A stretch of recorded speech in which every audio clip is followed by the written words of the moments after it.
Hey guys, and welcome back to episode 4 of my Ymir tutorial series. In the last episode we got the basics of our consumer goods economy running with the leather clothes, and we've just researched pottery, so in this episode that's what we're going to get onto. Sorting out pottery and trying to complete actually our tribal craftsmanship challenge. So up here we've already completed the produce at least 1 leather clothes per tick. 2 pottery is our next mission, and then getting 200 population is our final mission. Once we do this, we're going to have a huge milestone for our civilization, which is receiving agriculture, and that is going to be a big thing I'm going to cover, because obviously that is absolutely crucial in Ymir, and it's the first major milestone in the game. So let's get right into it. We've got 2 technologies that we've just completed. Do you like fish sticks, which unlocks javelin fishing or spear fishing, and mud baskets. So this is our pottery. Fishing we can't do, we don't have any fish in our territory. You might have fish in yours. Fishing is a great food source.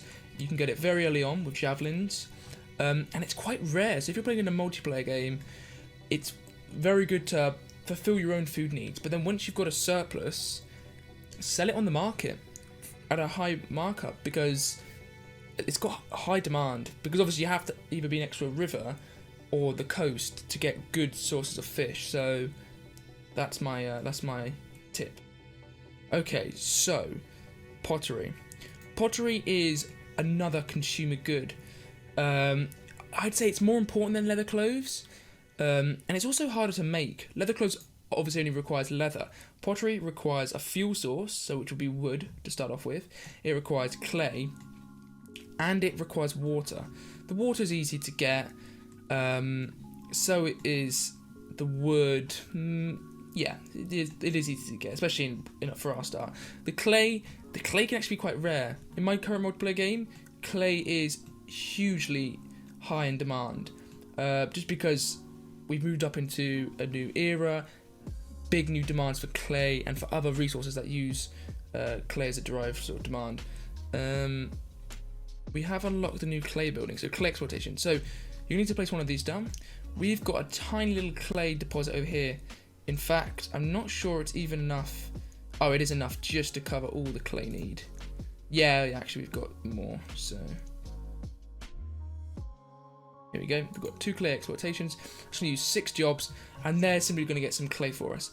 At the moment, clay is only used for pottery, so only build as many of them as you need for pottery, but I'd recommend filling all your clay deposits. So how many free jobs we got? We actually have loads of jobs that don't have workers. Anyway, we can try and find some other things. So pottery requires 2 per tick, and I'm not entirely sure how much these level 1 potterers make. So let's find out. I'm gonna put this one on high and this one on low, and then I'm going to put this one on high as well and keep this one on regular. So I'm going to take some jobs out of I'm going to take some jobs out of the Javelineers. We have very large stock of javelins, so I'm going to take all my workers out of them, and I'm going to put 2 into pottery, and then we've already got some who've moved into the clay. So we now should be making pottery, and we make 1 pottery per potterer, which is not enough. So what I'm going to do is I'm going to go to culture, some of these spare civ points, and I'm going to actually put 2 into pottery. There we go, we've got the minus 20% required materials and plus 40% production efficiency, leaving us with 4 civ points. Like I said before, this is why you don't want to invest all your civ points immediately in very basic resources such as wood or hammers, stuff that you can easily produce. You want to save it for more advanced resources. And what we'll find is as we level up, we'll get more advanced buildings to make pottery, to acquire clay, that actually we have big surpluses of it with the same amount of jobs. So over time, you'll find that you will actually be revoking your civ points and putting them into new things. So I'm actually going to show you that now. If you come to civ points, go to culture, and if you find the skill or the customs, so the consumption, but let's say the skill, you can click this button, revoke. What that means is it will take 1 civ point out from this, and it will take, in a multiplayer game, 48 hours. And in a single player game, it depends on your speed, but it will take a certain amount of time for it to revoke that civ point. You can't revoke more than one civ point at a time, and you can't revoke more than one thing at a time. But this is a good way to invest your civ points early, and as you get more techs and you no longer need as much production in that thing, you can take them out and put them into newer things. Okay, so we've actually got a nice big stock of javelins. What I'm going to do is I'm going to go to formations, and I'm going to remove these 10 guard, place them back again, but I'm going to upgrade them into javelin men. So if we actually look at territory, our loyalty is at about 80, so we can afford more militia. When I say afford, I mean in terms of the loyalty penalties they produce. So the militia go to ranged units, and now we've got javelineers. Javelineers actually have a formation size of 15, so they're a little bit bigger in formation. And if we look at the stats here, javelineers are better in every single way. They've got more movement speed, they've got more range, they've got more range damage, and they've got more accuracy or range skill. And all they cost extra is just they simply cost 1 javelin. So I recommend building up a big stock of javelins and immediately switching from rock throwers to javelineers. They're a huge upgrade, and actually javelineers will last you quite a while as being an effective, cheap unit. So I'm going to put the 15 javelineers in our militia, and I'm actually going to add to... no. I'm not actually. Not going to add to our army, we don't have the jobs. As you can see here, 43 out of 55, which means we have 12 jobs that aren't filled, and that's not good. Because we can actually see what we're making a big surplus of. Wood, we're fine. Hammers. I'm going to cut off stone. We don't actually need stone. So I'm going to make that low, and then I'm going to fire them on the stone workers. Housing-wise, how are we doing for housing? I think we've actually housed all our porcos. Oh, we're not doing good for storage either. Lots of meat in the storage. So one little tip here as well is if you click on some buildings, especially early game buildings, you can actually go to the top and click move. You can do this for all warehouses in the game and granaries, or at least for the first few warehouses level techs and granary techs. Same with the houses. Only for these early game tribe houses though. But you can click this and you can move it around. That simply takes a certain amount of time for you to build it in a new location, but it doesn't cost any extra resources. You can also do this for the gathering camps. So there's lots of the early game buildings. What else is there? I think actually that is everything for now.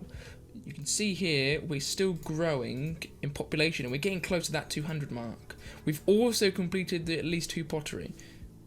We've come here, we're producing 2.8 pottery, and we're fulfilling our 1.8 demand. This is where we get a little bit more advanced with the price menu. You see here, we have this. This is the price menu. Up here we have our supply, and here we have our demand or consumption. 2.8 means this is our total supply, this is our total consumption. Import simply means how much is imported into the territory. Production, how much you produce locally. Distribution is how much goes to consumers, so your porcos. Industries is how much goes to buildings that require it, so not actual consumers themselves buying it for their own use, for commercial buildings. Supply is how much is on the you're supplying to the market. Demand is how much people are actually buying that item or taking that item. Ideally demanded, this is where there's a difference, ideally demanded is the amount of people that would like that resource but can't afford it.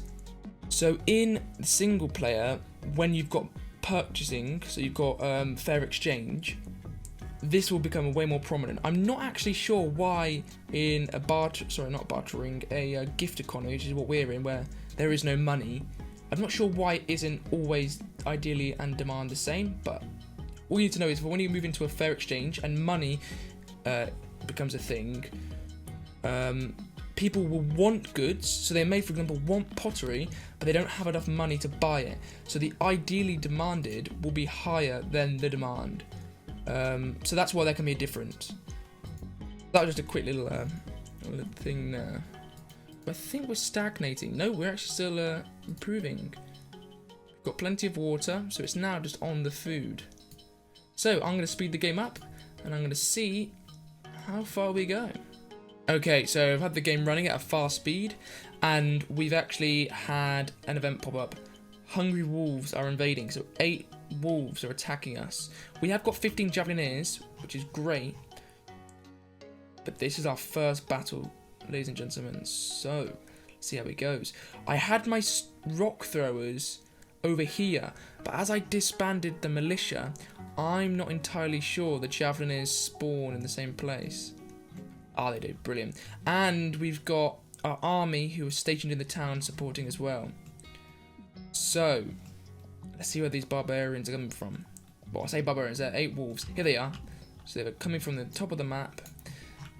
So I'm going to speed it up. Come here and put it on 4 times speed. And you can actually see the animations have sped up.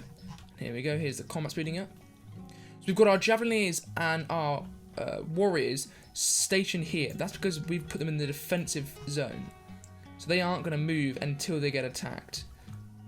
And here we go, and it was that quick. Obviously I put it on sped up mode because it's only a small battle, but if you've got your own battles and you want to just watch them, you can, but you can't do anything to influence the battles. That was a clear victory for us, and soon we'll come into the casualty phase. Sorry, the overview phase. We can see our casualties. So we lost 4 javelineers, we lost all our carriers, which isn't good, and we lost 1 warrior. We did take 3 wolves, javelin, and some leather. But we did win the battle though. Protecting the food. Brilliant. This is the first tech to unlock granaries. So granaries are really good because, as you can see here, our main storage factor is the meat. It's taking up so much space. Granaries are specific buildings designed to only store food, but they do store lots of it. They do, however, take 1 job to fulfill that. So how it works is when you build a granary, you put 1 worker in there, and as long as there's a worker in there, new food can be added. Once you remove the worker, no more food can be added, but any food in there will remain in there. So let's get the granary built. It'll be in production. Oh, no, never mind. Sorry. We need to research it first. Should be a quick one. 5 farmers. Add 100% in a minute. Put it on 3 times speed. I think we haven't stagnated yet, but we're not getting good growth. We're so close. We just need a little bit more food. We could even build another farm for it, but not very efficient. I'm going to get this library done, actually. I've got to talk about the library. So the library is a building that produces knowledge. So back over here, knowledge. We can see we've actually got 35 out of 58 knowledge used up. You can't go above this knowledge cap, and the little books here, this represents how much knowledge the text cost. A library gives you a huge boost to the early game knowledge. However, once you get past the early game and you move into the Copper and Bronze Age, the library itself becomes pretty useless as you produce enough spare knowledge yourself. But it is very important in the early game. So, it does cost a lot of money at 5 coins, but we won't be paying coins at the moment. So I'm going to get the library and I'm going to build it. Yeah, I'm going to build it here. And we've got protecting the food done. So we come to production. We've got our new granary building. And I'm going to build just 1 granary over here. I'm going to set that to critical. And once a worker goes there, should free up a lot of storage space, which is what we want. We've also got some slums here, which means that we haven't got built enough houses, so more houses built. How many slums? I think there's about 2 or 3 slums there. But we still haven't reached our max pop, so I'm going to speed the game up again, and I will be back once we hit 200. So, we've done it. We have reached 200 plus population. In fact, we're quite a bit over now. 230. Freed up loads of jobs. So we've now we've actually just hit. We've got 59 workers and we've got 59 jobs. So we've hit it.